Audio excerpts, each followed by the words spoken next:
We will be ready, and we will not underestimate the damage this storm can cause.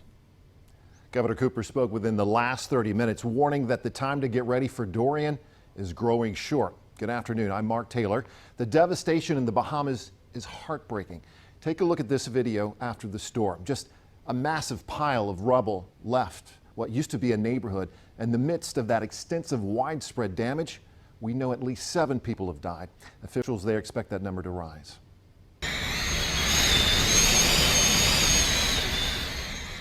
For nearly 2 days as the hurricane parked itself over the Bahamas, and now police are going door to door, surveying the damage and searching for survivors. From the ground level, you can see what's left of these homes and businesses. The debris is just scattered everywhere. The Disney company and Royal Caribbean are pledging $1 million each to help the Bahamas recover from Hurricane Dorian.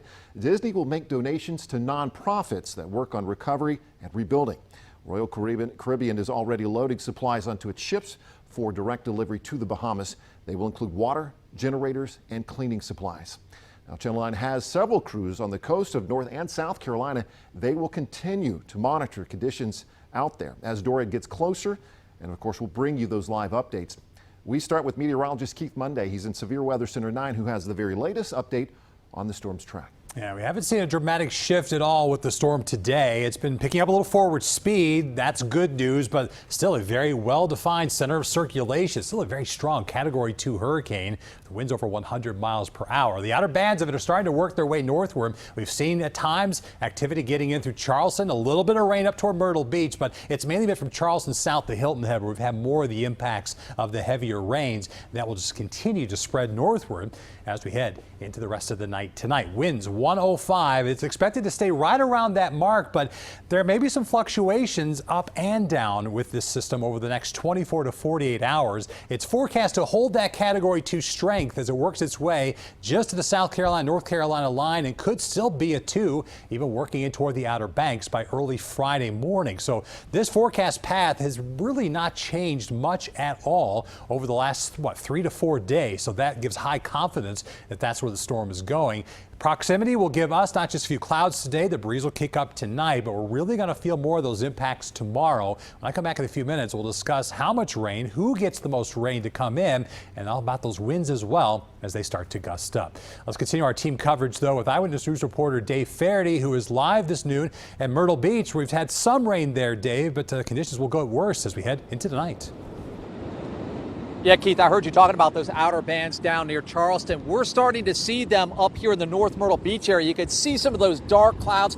That is the outer bands from Hurricane Dorian. Something else I noticed out here as well. We came out early this morning. The surf really wasn't doing much, but now it is really churning as the storm moves closer to the Grand Strand. Take a look at some of this video we shot earlier. As the morning has gone on, we have seen more people start to board up here along the Grand Strand. We went down to the boardwalk in Myrtle Beach this morning where there's a double red flag warning. You might be able to see those 2 red flags, meaning no one can swim at this point. Many of the businesses told me they plan on staying open until mid-afternoon today before closing the doors. Others aren't taking any chances with Dorian forecasted to come so close to the coast here. It's going to do what it wants to do, that's for sure. And we could definitely get doused with some rain, and flying debris is the reason I'm doing this. And already a flash flood warning is up along the Waccamaw River up in the Conover area, where, Mark, I'm being told they're expecting close to a foot of rain as Dorian moves through over the next 36 hours. Back to you. All right. Thank you, Dave. And just a little further up the coast, evacuations are well underway on the North Carolina side of the border. Our Ken Lemon is in Wrightsville Beach, where residents are making their final preparations. Ken. Yeah, and crossing this bridge right behind me is the only way to get over to Wrightsville Beach. Few people are getting across because of this right over here. Take a look. This is a here. This was set up at 8 this morning. No one can get beyond this point without a pass to show that you either live on the island or you're helping a resident board up and get out. This is all part of that mandatory evacuation of barrier islands along North Carolina, the coast. This is a fairly new process for the officers here. They went 19 years without an evacuation. Then last year, The island was evacuated because of Hurricane Florence. This is just the second time that town officials have experienced this. Many of them have experienced this. I was able to get onto the island for just a few minutes this morning. Tourists and most residents are leaving late today. The police chief said the hurricane is expected to pass 30 miles off the coast with 90-mile-an-hour winds. They're still boarding up on that island right now. The storm surge expected to be 4 to 7 feet, and that may be enough for flooding in some homes. Headed to Hatteras till they evacuated Hatteras, and now I'm headed to Raleigh. It depends on which day you look at it. Some days it's real close, and some days it's a little bit further.